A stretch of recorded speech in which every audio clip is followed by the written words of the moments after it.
guys. I hope everybody's doing well. I hope the course is going well. Again, if you have questions, please reach out.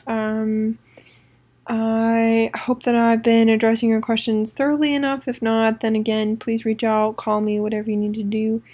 I do have to apologize for today. I'm clearly laying in bed, but that's because I am feeling extremely under the weather, so please forgive me.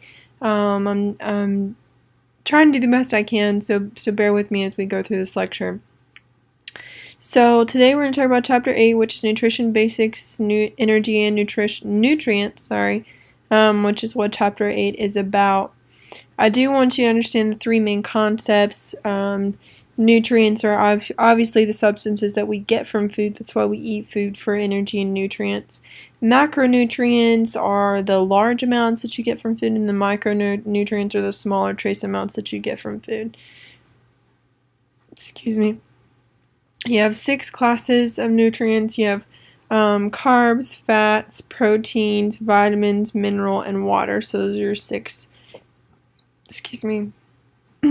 Sorry, I've been struggling with a stomach bug all day today. I'm not really sure what's up with that. I hope nobody else gets it. It's not fun. Anyway, so the 6 classifications, those are your 6 classifications. Important to note, they probably will be on your quiz. Macronutrients, things like carbs, proteins, and fats, those are your macronutrients, so the big pieces that you get from your nutrients.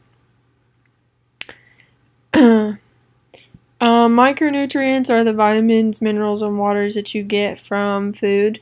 They do naturally occur in food, but they don't supply calories because they're so small.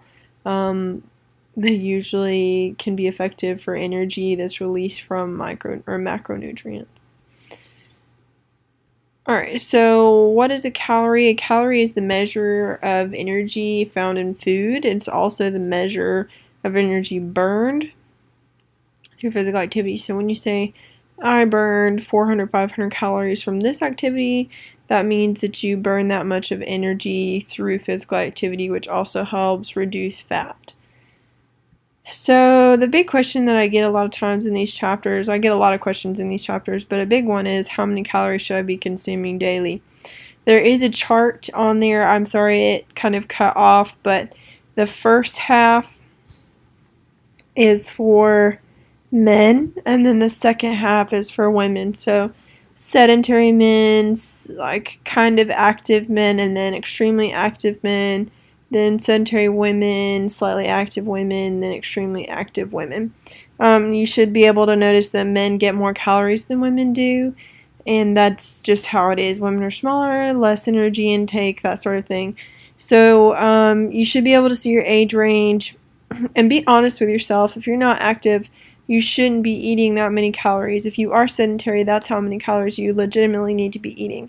I like to think, and we'll talk about this a little bit more, but I like to think of nutrients and calorie intake as a monetary value. So say that you have 2,000 calories in the bank. So you have those in your savings. We'll say that you decide that you want to go to Cookout for lunch. Well, you're pulling from your savings. If I go exercise and I burn 500 calories, I'm automatically putting those in my bank. Now, that doesn't mean that I want to go straight to Cookout and burn that money. Do you see what I'm saying? So, whenever you put money in your savings account, you're putting it in your savings account for a reason, because you don't want to spend it. You want to save it. So the more calories you can save, the better off you're going to be whenever it comes to weight loss, burning fat, all of that fun stuff. So put away calories in your savings account, what I like to call, instead of taking it out. So many times I see people, just for instance in Bryson City in Swain County, they have a CrossFit. That CrossFit happens to be right next to a local restaurant that's been there for forever. It's called Neighbors. It's a drive-in. It's a burger drive-in. They will go to CrossFit and literally walk to Neighbors and eat Neighbors. That's just like putting $500 in your savings account and going straight to wherever and blowing that money. So you no longer have it anymore, so you can't kind of fall back on it. So kind of think of calories that way. That's how I keep it in mind of I don't want to spend those calories unless it's just like a reward that I haven't done in a week or a month or however long. So that's how I like to think of it, and I hope that helps you guys as well. I really like to ask this question: what are the best foods to eat? And I wish we were in a class setting to have this discussion, but I want you guys to understand that the best foods to eat are whole foods. And what I mean by that are they are literally whole. So if I had an apple in my hand, I pick that apple off the orchard, right? Whereas if I get processed apple chips in the store, they came from an orchard, got cut up, went through a drying process, got all kinds of stuff on them, so they're no longer whole. Ground chicken, stuff like that, it's not been that processed, cut up, and you eat it. Anything like chips, what did that really come from? A potato? Well, then they had to deep fry them, then they're processed, etc., etc., etc. So anything that's whole, that you know where it came from, versus a factory, those are the best food to eat. They're the purest foods, and they're the healthiest foods that you can get your hands on. Does beverage choice make kids fat? I love this discussion. I love the nutrition behind this topic. If you want to get a lot of information about sugar, and it's so informative, I learned a lot. There is an episode or a series about sugar on Netflix by the same guy who did McDonald's series. I can't remember what it's called. Super Size Me, I think is what the McDonald's one was called. He did the same thing, and he did sugar, and he found out so much information that was so liberating and helpful, even for me. And I was surprised by how much sugar I was intaking, and I like to think that my diet is pretty spot on. So if you have time and you're interested, please watch that. It's so informative. Beverage choices make a huge difference, especially in kids. They're still growing, and that amount of sugar for that long can create an addiction for life. I know my parents raised us on soda, Mountain Dew, Dr. Pepper, Sunkist, Cheerwine, whatever it was, you name it. We always had Mountain Dew in our house, and we still to this day, my parents still have Mountain Dew in their house. And that's what I basically grew up on until I realized how much sugar was in that and what it was doing to my body. And I cut out soda in college, and I started drinking water, and I dropped at least 10 pounds just from not drinking soda anymore. I just strictly drank water. My brother is completely different. He was raised on Dr. Pepper. Still to this day, he will drink probably anywhere from 3 Dr. Peppers or more. And that's just how he is, and it's an addiction. It really and truly is. My mother can't go a day without Mountain Dew, or it gives her a headache. So it's the same thing as coffee, same thing as sweet tea. It's an addiction. Carbohydrates, so you have essential nutrients, carbohydrates that include sugar, starches, dietary fiber. There's 2 different types of carbs. There's simple carbs, which is 1 or 2 units of sugar per molecule, which is things like fruit, milk, the whole thing. So more than 1 or 2, they're going to be things that are more complex.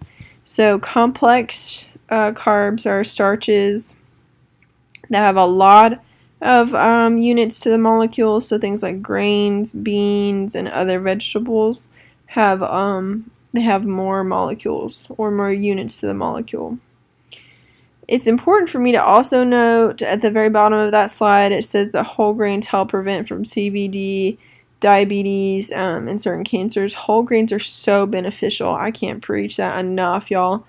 White bread is so bad for you. It is sugar, sugar, sugar, sugar, sugar. The whole grains, yeah, they have sugar in them, but they have fiber. They actually have grains that are good for you. Don't buy into, a lot of people buy into the no carb diet, the no bread diet, the no glucose diet. If you cut anything out of your diet, then naturally you're going to lose weight. That's just how it goes. But eventually you're going to hit a wall, and you're going to hit a plateau where it's not going to help you anymore, and it's not going to be super beneficial at that point. You're just going to be cutting things out of your diet that could be adding something to your diet. And instead of trading it in. So whole grain, if you're going to do it, please eat whole grain. And I'm not talking about the honey oat grain. I'm talking about the actual, what my brother likes to call crunchy bread, where you actually have grains, oats, nuts, seeds, everything in there, and you can tell that it's whole grain and it's not just fake. Those are the best kinds that you can get. So I do recommend those. Fiber. So fiber is a non-digestible carbohydrate that has a lot of health benefits. There are two different types of fibers. There's soluble and insoluble fiber. Soluble fiber helps soak up water and turns into gel into digestion, which makes it extremely hard to digest. So it tends to slow down the body's absorption of glucose, which tends to help with insulin sensitivity, and it also delays hunger. And then the insoluble fiber binds water in the intestines, which makes foods kind of bulkier, and it speeds up the process of digestion. So soluble fibers, things that soak up the water, are things like oats, peas, plums, bananas, broccoli, carrots. So that's why they suggest that you eat oatmeal in the morning, because it's going to last you a much longer time than some sugary cereal. So oats are going to absorb that water, stay in your stomach for longer. That way you're not hungry again, unless you're eating super sugary oatmeal. And in that case, it won't last you very long. Insoluble fibers, so things that are bulkier and kind of speed up digestion. Things like whole grains speed up digestion, seeds, potatoes, skins of fruit like apples, pears, green beans, cauliflower, all of those things speed up digestion. Protein is a macronutrient. Obviously, it helps repair and grow cells. So a lot of times whenever you go lift weights or anything like that, people say that you need to eat more protein. You don't necessarily need to eat more protein, but if you are lifting weights, you do need protein in your diet, and that's very, very important. Protein is what helps regrow those muscle cells. So when you lift weights or you do any type of physical activity, a lot of times what happens is you are tearing apart those muscle molecules. So you're stretching them, and then they're going to grow back and repair bigger and stronger. So you have two different types of proteins. You have complete protein, which is all essential amino acids are found in one. And then incomplete are things that lack one or more essential amino acids. So complete proteins are found in animals, soy, so meat, fish, poultry, eggs, dairy. And then incomplete are things like nuts, beans, seeds, and grains. Recommended protein intake is based upon your weight. So if you weigh about 100 pounds, which I hope nobody does, that's 36 grams. If you weigh 150, then that's 54 grams per day. And then if you weigh 200 pounds, 72 grams, and then you can kind of base how much you weigh on that scale. So you could do like 200 divided by 72, figure out how many it is per pounds, and then just add it to whatever it is that you do weigh. Now, I have these in here, the protein intake. I have the bacon, the chicken in there for you to understand how many grams of protein you really get per day based upon your diet. And a lot of people don't understand that unless you're a bodybuilder or you're trying to gain weight, that you don't need protein shakes, you don't need protein bars, you don't need protein whatever it is. You can get it naturally from your diet without needing to intake that extra protein. So bacon has a lot of protein. So it has 29 grams of protein. That's 7 slices of bacon. I hope nobody's eating 7 slices of bacon, but you can divide that. Hard-boiled eggs, so 5. Again, that's a lot. I don't know why they're such large numbers. But it's 31 grams of protein for 5 eggs. You can do the math there. 4 ounces of meat, that's pretty standard. That's a good amount. That's 33 grams, so that's probably well over half. Grilled chicken, 4 ounces. Again, that's 29.2 grams of protein. That's a good amount. That's over half of what you need. So again, if you're just doing these basic things, if you're eating eggs for breakfast and chicken for dinner, you're already at your protein intake for the day. Or if you're eating chicken for lunch and dinner, you're already there. You don't need to add protein in there if you're trying to lose weight or maintain.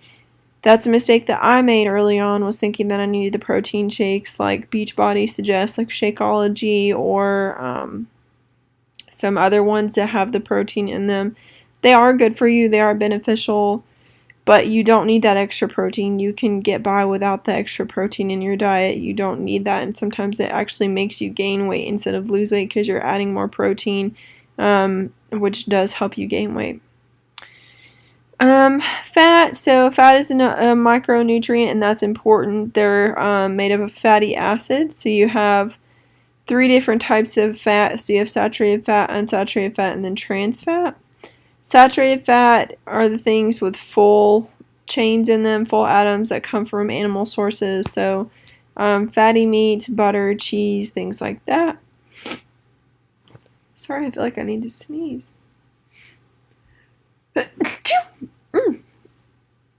Sorry. Then you have unsaturated fatty acids, which is a carbon-carbon double bond, which is usually from plant sources, which is the good kind of fat. So you do want unsaturated fatty acids like olive oil, nuts, olives, avocados. All of those things are really good for your diet. Trans fat is what you really want to stay away from. Trans fat is it defeats the functioning of the body, so things like margarine, shortening, snacks, anything processed, anything fried is going to have trans fat in it. It's usually the tag name that people want to avoid is trans fat. Cholesterol, that's the waxy substance that builds up over time. So cholesterol intake, things like egg yolks, dairy products, meats, all of those things can build up fat in your arteries and can clog your arteries, which is why they say that you should eat egg whites and you should eat lean meats versus fatty meats, and limit your cheese intake so that way you're not building fat into your arteries. And then I feel like I need to put in this plug. Drink 8 glasses of water a day. That's very important. Stay hydrated. I'm really and truly the worst at it, so I can't sit here and preach and say that I do it. It's a struggle for me. I usually have to get my Yeti or my tumbler and put it on my desk or put it with me, carry it with me. A lot of times people will get those big water bottles that show you how many cups you've drank per day, and that kind of keeps them on track. I know my dad has a water app. Those are out there that reminds you to drink water. Whatever it is that you need to do, but you do need to drink water. It's so beneficial for you. It's good for your skin. It helps you sleep better, helps digestion, reduces hunger. All of those things are beneficial when you drink more water. When it comes to chapter 8, that's really and truly kind of all I have for you. If you have any questions about nutrition, or you want to know recipes, or what my diet looks like, what I recommend for you, whatever it is, please email me or call me. This is what I'm here for. This is literally and truly my job. I teach this, but I'm also the wellness coordinator. And this is what I'm passionate about. So I am passionate about helping you guys. I'm passionate about providing as much information as I can that's beneficial for you. And I've heard so much in the discussion boards already that you guys are hoping that this class gives you more information, more of a push, more of an ability to make a lifestyle change. So that right there makes my heart happy, and that makes me so proud of you guys. So if there's anything extra that you are just curious about and that you want to know, please reach out to me. And I will get back to you with as much information as I possibly can. Alright, well, until next time, guys.